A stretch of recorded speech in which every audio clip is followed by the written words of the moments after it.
할렐루야. 네, 오늘도 예배 나온 여러분들 하나님의 은혜와 축복과 평강이 가득 넘치기를 축복합니다. 오늘은 새 일을 행하시는 하나님, 새 일을 행하시는 하나님이라는 제목으로 말씀 나누도록 하겠습니다. 여러분, 얼마 전에 대학 수학 능력 시험이 치러졌죠. 약 50만 명의 수험생들이 그 시험에 참여했다고 합니다. 여러분, 그런데 그 중에 최고령 수험생이 누군지 아십니까? 1941년생, 무려 82살이신 김정자 할머니이십니다.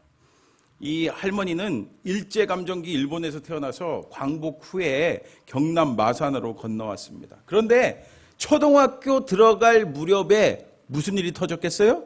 한국 전쟁이 터진 거예요. 한국 전쟁이 터졌으니까 어떻게 학교를 들어갈 수 있겠습니까? 그리고 전쟁 끝났지만은 여러분, 전쟁 끝나고 여러분 얼마나 우리나라가 힘들었습니까? 더군다나 어려운 형편의 8남매의 맏딸이었대요. 예, 8남매의 맏딸이 어떻게 교육을 받을 수가 있었겠습니까? 공부하는 것은 꿈도 꾸기 어려웠다고 합니다. 그래서 할머니가 초등학교도 못 나오셨어요. 그러다 보니까 무슨 마음이 있겠습니까? 공부하고 싶은 마음이 컸습니다. 나는 못 배웠어도 누구만큼은요? 자식만큼은 가르쳐야 되겠다. 그렇게 해갖고 막 자식들 뒷바라지를 열심히 하셨어요. 그래서 딸이요, 이화여대를 우수한 성적으로 졸업하고 미국으로 유학을 가게 됐습니다. 미국을 유학을 가야 되니까 이제 공항으로 배웅을 하러 갔어요. 근데 여러분, 공항 가보셔서 알겠지만 얼마나 복잡합니까? 한글도 모르죠. 영어도 모르죠. 갑자기 이게 너무 복잡한데 아무것도 모르니까 찾기도 너무 어려우니까 너무너무 갑자기 답답한 마음이 들었대요. 그래서 딸 붙잡고 막 울었다고 합니다. 그러면서 마음속으로 다짐했어요. 내가 공부를 해야 되겠다. 내가 학교를 가야 되겠다. 그러던 어느 날 양원 주부학교에서 학생을 모집한다는 전단지를 봤습니다. 그리고서 양원 주부학교에 들어갔대요. 그때가 70살이 넘었을 때입니다. 70살 넘어서 이 김 할머니는 평생 한이 됐던 공부를 다시 하기 위해서 만학도가 됐습니다. 이제 이름 석자도 쓸 줄 몰랐는데 한글도 배우고 또 한문도 배우고 또 시도 한 편 쓸 수 있는, 작문할 수 있는 실력까지 키울 수 있게 되었다고 합니다. 그렇게 양원 주부학교를 졸업하게 된 김 할머니는 졸업식에서 이렇게 말했습니다. 내 인생을 살아온 거 보면은 꿈만 같고 이제 와서는 모든 것을 잊어버리고 내 인생에 공부만 생각하고 있습니다. 건강이 허락될지 모르겠지만 앞으로도 졸업장을 2개 더 갖고 싶습니다. 이렇게 포부를 말한 뒤에 그 뒤로 고등학교도 들어가셨대요. 고등학교를 이 김 할머니는 5년 동안 지각, 조퇴, 결석 한 번도 안 하고 5년 동안 열심히 다녀갖고 공부한 끝에 이번에 2024년도 수능을 치르게 된 거예요. 여러분, 김 할머니는요, 소망이 있다고 합니다. 아까 딸이 미국으로 유학 갔다고 했잖아요. 거기서 이제 결혼을 해갖고 가정을 이루고 손주도 낳았어요. 그래서 그 손주들하고 프리토킹 아시죠? 프리토킹? 예, 프리토킹 하는 게 소망이래요. 그래서 대학교를 들어가고 싶다고 합니다. 여러분, 어떻습니까? 82살보다 나는 나이가 많다. 하나도 안 계시네요. 여러분, 우리가 나이가 젊다고 청춘이 아닙니다. 소망이 있고 꿈이 있어야지 진짜 청춘입니다. 여러분, 어떻습니까? 소망이 있고 여러분 어떤 꿈이 있습니까? 여러분, 우리가 인생을 살아가면서 소망을 가지고 사는 것이 그래서 대단히 중요한 거예요. 아무리 힘들고 어려운 일이 있어도 꿈과 소망이 있다면 그 모든 것을 이겨낼 수 있는 힘이 됩니다. 그러나 반대로 소망이 없는 사람은요, 그렇지 못합니다. 모든 것을 불평불만하고 답답해하며 캄캄한 인생을 바라보는 거예요. 근데 사실 세상을 바라보면서 소망을 갖는다는 것은 참 어렵죠. 경제가 어렵다. 경제 성장률이 둔화됐다. 취업하기 어렵다. 경쟁률이 어마어마하다. 출산율이 떨어졌다. 결혼하지 않는다. 지방이 소멸되고 있다. 물가가 올랐다. 북한에서 최근에 또 미사일도 쐈잖아요. 미사일도 쐈다. 전쟁이 끝이 나고 계속 이어지고 있다. 묻지마 폭행, 묻지마 살인 등등. 뉴스를 들으면요, 좋은 얘기가 나옵니까? 부정적인 뉴스만 계속 나옵니다. 그러다 보면은 그런 것들을 바라보면요, 우리의 마음이 거기에 쏠려서 꿈과 소망을 품는다는 것은 참 어렵습니다. 최근에 이런 기사도 봤어요. 기사 제목을 보니까 부모도 몰랐다. 늘어나는 초등학생 히키코모리.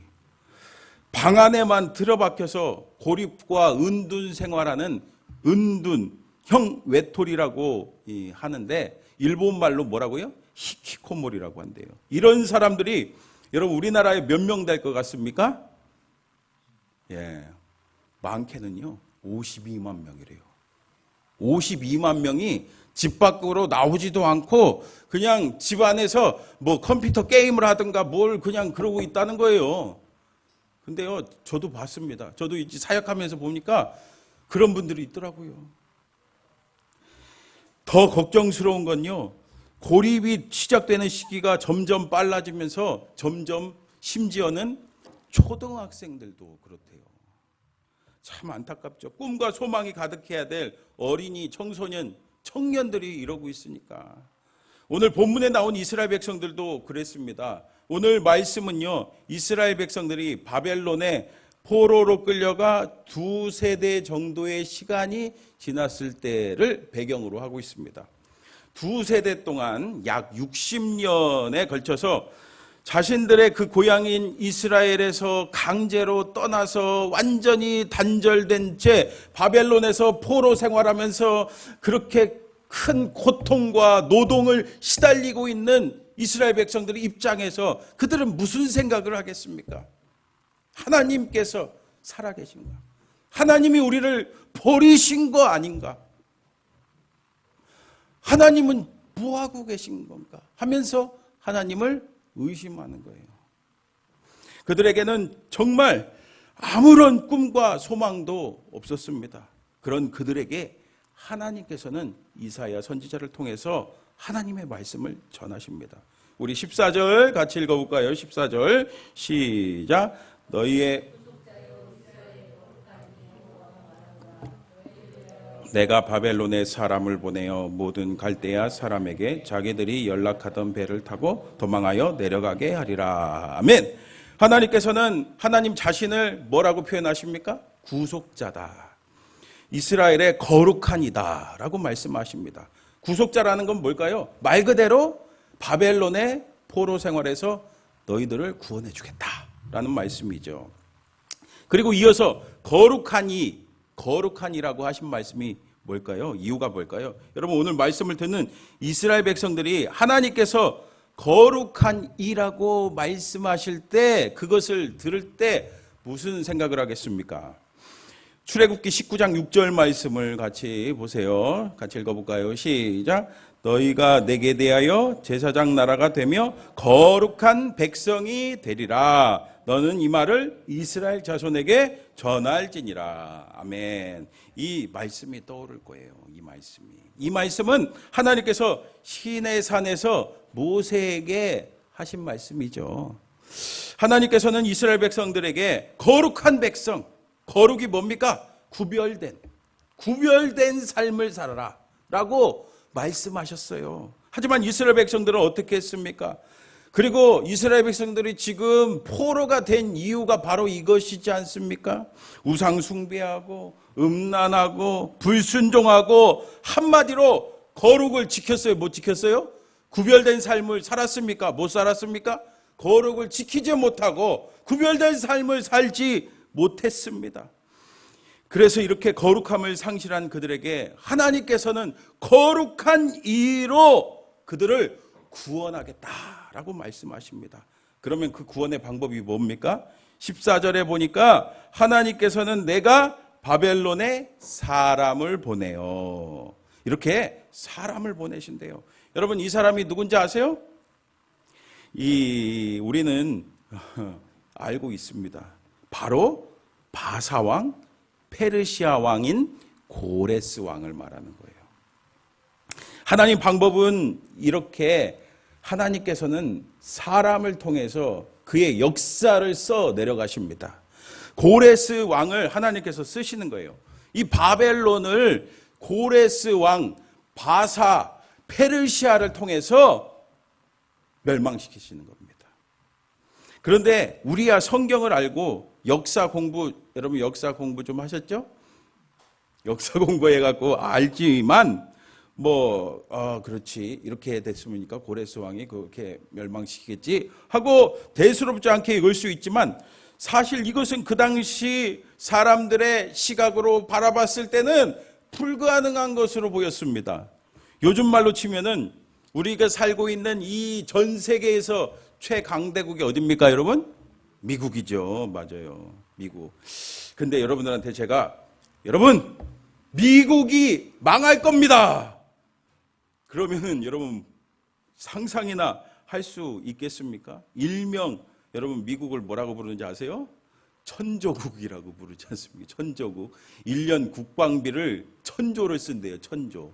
우리나라 1년 예산이 500조 정도 된다는데 국방비만 1,000조를 쓴대요. 그래서 천조국이라는 엄청난 국방력을 가지고 있는 이 미국이 망할 수 있을 거라고 우리가 감히 상상이나 할 수 있겠습니까? 하지만 여러분 하나님께서 하시면은 할 수 있습니다.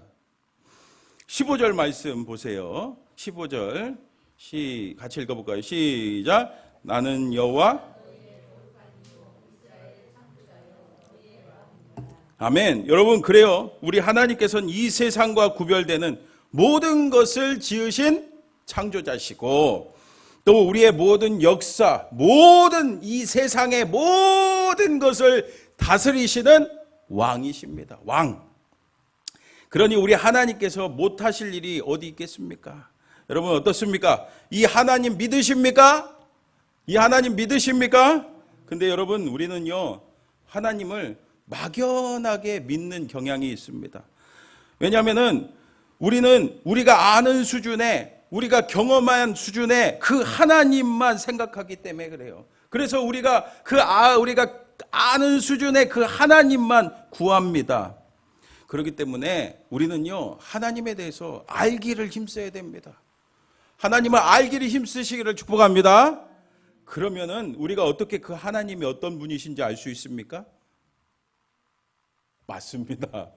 기록된 하나님의 말씀인 성경을 통해서 우리가 알 수 있는 거죠. 그래서 오늘 15절 말씀을 통해서 우리가 하나님이 어떤 분인지 알았잖아요. 하나님 어떤 분이에요? 그렇구나. 하나님께서는 거룩하시니요 창조자시고 이 세상의 모든 것을 다스리는 왕이시구나. 이렇게 우리가 성경을 통해서 하나님이 어떤 분인지 계속해서 알아야 될 줄 믿습니다. 그래서 계속해서 하나님께서도 성경에 나온 예를 들어서 말씀하시잖아요. 여러분 16절, 17절 같이 읽어볼게요. 16절, 17절 시작. 나 여호와가 이같이 말하노라. 바다 가운데 길을 큰 물 가운데에 기름길을 내고 병거와 말과 군대의 용사를 이끌어내어 그들이 일시에 엎드러져 일어나지 못하고 소멸하기를 꺼져가는 등불 같게 하였느니라. 아멘. 여러분 무슨 사건입니까 이게? 맞아요. 출애굽 사건이죠. 하나님께서는 바로에게 10가지 재앙을 내리셔서 이스라엘 백성들을 출애굽시켜 주셨어요. 하지만 마음이 바뀐 바로는요 막 이스라엘 백성들을 쫓아오잖아요. 이스라엘 백성들을 다시 잡아갖고 노예로 삼으려고 막 쫓아오잖아요. 막 말발굽 딱딱딱 하면서 말발굽 소리가 나고 막 챙챙챙 하면서 칼과 창 소리가 막 뒤에서 이스라엘 백성들 뒤에서 막 들리는데 이스라엘 백성들 앞에 뭐가 있었습니까? 홍해바다가 있었습니다. 홍해바다가 있었어요. 진짜 이스라엘 백성들은 앞에는 홍해바다요 뒤는 애굽의 바로의 군사 사이에 정말 도간에 든 쥐 모양이었습니다. 그러나 그때 하나님께서는 어떤 하나님이시요? 거룩하신 또 창조자이신 또 모든 것을 다스리시는 왕이신 그 하나님께서, 전능의 하나님께서 홍해를 가르셔서 이스라엘 백성들이 바다를 마치 마른 땅과 같이 건너게 해주셨어요. 그리고 바로의 병거와 말과 군대 용사들이 막 뒤따라오자 그 물을 어떻게 했어요? 다시 합치셔서 그 바로의 군사들을 그 홍해 바다에 수장시키셨습니다. 그래서 정말 오늘 17절 말씀처럼 그들은 소멸하기를 꺼져가는 등불 같게 만드셨어요. 소멸하기를 꺼져가는 등불같이. 여러분, 등불이 꺼져가는 모습을 보셨습니까? 등불이 타는 것을 보신 적이 있습니까? 등불은요, 재도 남지 않아요. 재도 남지 않아요.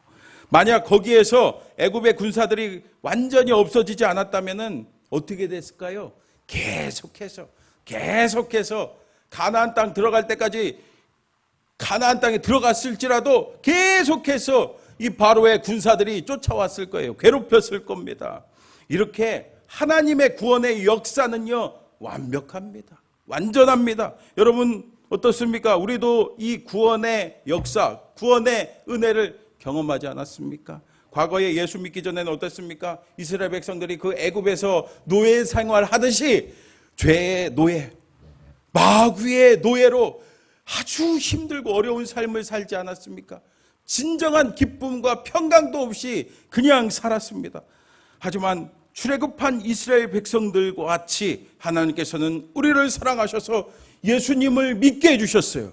예수님을 믿어서 구원받게 해주셨습니다.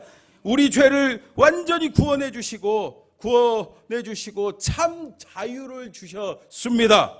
하나님의 자녀, 하나님의 천국 백성 삼아 주셨습니다. 한량없는 은혜, 갚을 수 없는 은혜. 아유, 너무 음을 높게 잡았네. 여러분, 그 은혜를 기억하고 계십니까? 그 구원의 감격을 기억하고 계십니까? 우리는 우리에게 베풀어 주신 그 은혜를 잊지 말고 기억해야 합니다. 하지만요, 오늘 하나님께서는요, 뜻밖의 말씀을 하십니다. 18절 말씀 같이 볼게요. 같이 읽어보겠습니다. 시작. 너희는 이전 일을 기억하지 말며 옛날 일을 생각하지 말라. 아멘. 이게 무슨 말이에요? 하나님의 은혜를 계속 기억하고 우리가 생각해야 되는 거 아니겠습니까? 하지만 왜 하나님께서는 이전 일을 기억하지 말고 옛날 일을 생각하지 말라고 하셨을까요? 여러분, 그 답은 19절에 나옵니다. 19절 같이 읽어볼까요? 19절 시작. 보라, 내가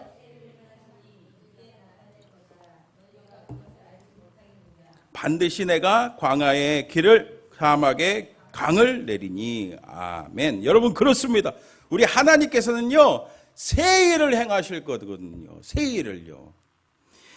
제가 사역하면서 안타까운 것 중에 하나가 바로 이거예요. 성도들이 과거의 추억, 과거의 영광에 함몰되어 있다는 거예요. 내가 과거에, 내가 왕년에, 내가 소시적에, 내가 예전에 교세할 때 우리 아이들이 엄청 많았습니다. 주일학교가 엄청 많았습니다. 청소년들이 막 성도가 엄청 많았습니다. 옛날에. 그러면은 지금 현실은 어떻다는 거예요? 그렇지 않다는 거죠. 못하다는 거죠. 소망이 없다는 거죠. 꿈이 없다는 겁니다.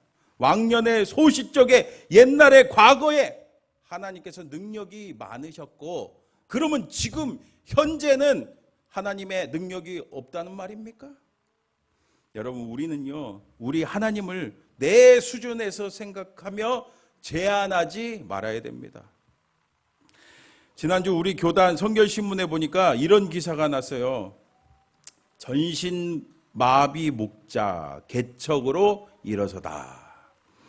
지체장애를 극복하고 목회자가 된 김신웅 목사님 이야기인데, 이분이 지난 11월 12일 인천 가자동에 너 나들이 교회를 개척했다고 합니다. 김 목사님은 지체장애 1급 장애인이에요. 생후 16개월부터 척수근 위축증이라는 그 병을 앓게 돼서 온몸의 근육이 굳기 시작해서 목 아래 모든 이 지체를 쓸 수 없게 됐어요. 쓸 수 있는 것은 오른손에 이 검지와 중지, 이 두 손가락, 이 두 손가락만 움직일 수 있게 되었습니다. 그래도 그는 하나님을 사랑하는 사람이었어요. 지금으로부터 20여 년 전 2001년도 김 목사님은 모교회인 인천 십전동교회 정명긋 담임 목사님의 권유로 목회의 발을 디디기 시작했습니다. 특수학교라는 비교적 좀 편한 선택지를 포기하고 이제 신학대학 서울신대에 들어가기로 한 거예요. 간단한 일상조차도 버거운 그에게 이 신학대학교 입학은 아주 큰 도전이었습니다. 정명긋 담임 목사님은 김 목사를 통해서 세상의 수많은 장애인들이 희망을 얻었으면 좋겠다는 꿈이 있었다며 하나님이 함께 하신다는 확신이 있었기 때문에 도전해 보자고 제안했다고 합니다. 그러나 비장애인들 사이에서 이 장애인이 공부한다는 것이 얼마나 어려운지 승강기도 없고 그리고 강의실도 옛날에 져갖고 여러분 서울신대 혹시 가보신 분이 계신지 모르겠는데 후졌어요. 건물이 오래돼갖고 그래갖고 문턱도 이 턱도 있고 그래갖고 문턱을 넘지 못해서 수업을 듣거나 친구가 녹음해준 그 강의로 대체하기도 했습니다. 사실 이 김 목사님이 제 1년 후배거든요. 그래서 제가 학교 다닐 때 봤어요. 그런데 그 어머니가 맨날 데려다 줬거든요. 그 어머니랑 이 목사님이랑 엄청 고생했습니다. 그렇게 각고의 노력 끝에 신학대학을 졸업하고 이제 신학대학원에 목사 안수를 받으려면 신학대학원에 나와야 하잖아요. 신학대학원을 다니는데 또 다른 시련이 닥쳤습니다. 몸을 지탱하던 근육이 급격히 빠지면서 이 척추가 뒤틀려 갖고 이 몸의 장기들을 누르는 거예요. 그래서 마취를 해갖고 11시간 동안 코댄 수술을 받았습니다. 엄청난 고통을 받았어요. 그리고서 1년 동안 그것을 치유하기 위해서 재활하기 위해서 1년 동안 병원에 입원할 수밖에 없었습니다. 그래도 그는 우리 같으면 포기할 수도 있는데 포기하지 않았어요. 가까스로 학업을 마쳤습니다. 하지만 또 다른 산이 기다리고 있었습니다. 산 넘고 산이었습니다. 장애는 또 한 번 그의 발목을 잡았어요. 그러나 그에게 가장 큰 장애는 불편한 몸이 아니라 세상이 바라보는 시선이었습니다. 세상이 그를 바라보는 편견이었습니다. 목사 안수는 어떻게 받겠지만 하는 말이 저 몸으로 목회하겠어? 저 몸으로 목회할 수 있겠어? 주변 사람들이 회의적인 시선을 보냈습니다. 하지만 정명긋 목사님은 김신욱 목사님을 청년부 담당 교육자로 청빙하여서 사역할 수 있게 해줬대요. 김 목사님은 매일같이 힘들었지만 하나님 의지했습니다. 하나님을 믿었습니다. 하나님이 나를 부르셨다는 것은 나를 쓰시기 위해서 부르셨다는 것을 그는 확신했습니다. 그래서 십정동교회에서 청년부를 맡았을 때도 마우스를 클릭하는 것이 굉장히 버거웠지만 그리고 이 두 손가락으로 여러분 컴퓨터 타자를 친다고 생각을 해보세요. 얼마나 힘들겠습니까? 그래서 막 밤을 새가면서 설교 준비를 하고 그랬대요. 그리고 두 손을 들 수 없지만 그 두 손가락으로 그리고 이 얼굴로 입술로 하나님을 열정적으로 찬양했고요. 이뿐 아니라 교회마다 찾아가서 간증도 하나님의 그 살아계심도 막 담대하게 전하고 그랬다고 합니다. 이렇게 하나님을 높여드렸습니다. 그리고 이제 더 나아가 장애가 결코 목회의 장애가 되지 않는다는 것을 보여주기 위해서 하나님의 그 살아계심을 사람들에게 보여주기 위해서 단독 목회를 결정하게 됐습니다. 아내 김혜정 사모님과 부모 형제들이 개척을 응원했습니다. 뜻을 같이 한 청년들이 함께 개척 멤버가 되어 주었습니다. 그래서 설립 예배를 드리는데 30명 앉을 수 있는 자리에 100명이 꽉 차서 하나님께 예배 드리고 하나님께 감사했다고 합니다. 여러분 어떻습니까? 진짜 인간적으로 봤을 때, 또 현실적으로 봤을 때 여러분 두 손가락만 움직일 수 있는데 담임 목회할 수 있을까요? 그냥 담임 목회도 아니고 개척교회잖아요. 개척교회 과연 할 수 있을까요? 여러분 할 수 있을까요? 할 수 있습니다. 할 수 있습니다. 거룩하신 이요 창조자 왕이신 하나님께서 함께 하시면요 뭐든지 가능합니다. 불가능이 없습니다. 우리 하나님께서는요 못하실 일이 없습니다. 광야에 길을 내시고 사막에 강을 내리시는 불가능이 없으신 우리 하나님인 줄 믿습니다. 그리고 무엇보다 하나님을 믿고 찾는 자에게 소망과 꿈을 주셔서 새 일을 행하게 하시는 분이기 때문입니다. 여러분 21절 같이 읽어볼까요? 21절 같이 시작. 이 백성은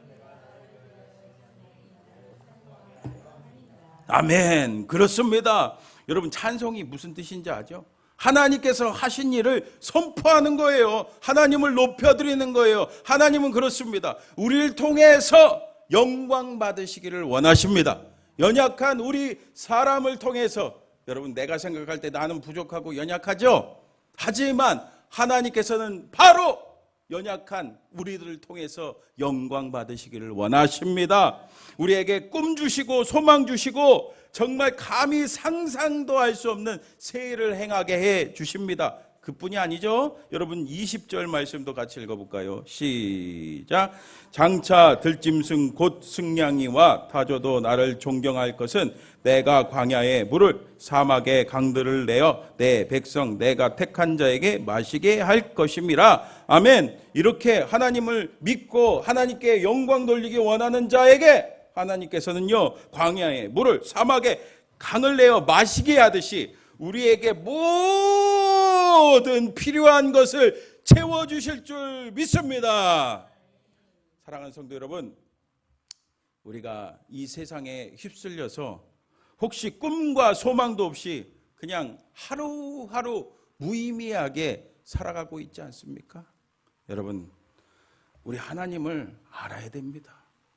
하나님을 그냥 내 수준에서 막연하게 어렴풋이 아는 것이 아니라 말씀을 통해서 우리 하나님을 제대로 알고 제대로 하나님을 믿고 전심으로 하나님을 찾아보시기를 바랍니다. 그러면요 하나님이 우리를 통해서 새 일 행하시는 거예요. 새 일 행하실 뿐 아니라 우리의 모든 필요한 것을 채워주시고 우리를 통해서 영광 받아주실 줄 믿습니다. 그 새 일을 행하시는 하나님의 사역에 동참하는 저와 여러분 다 되시기를 축원합니다.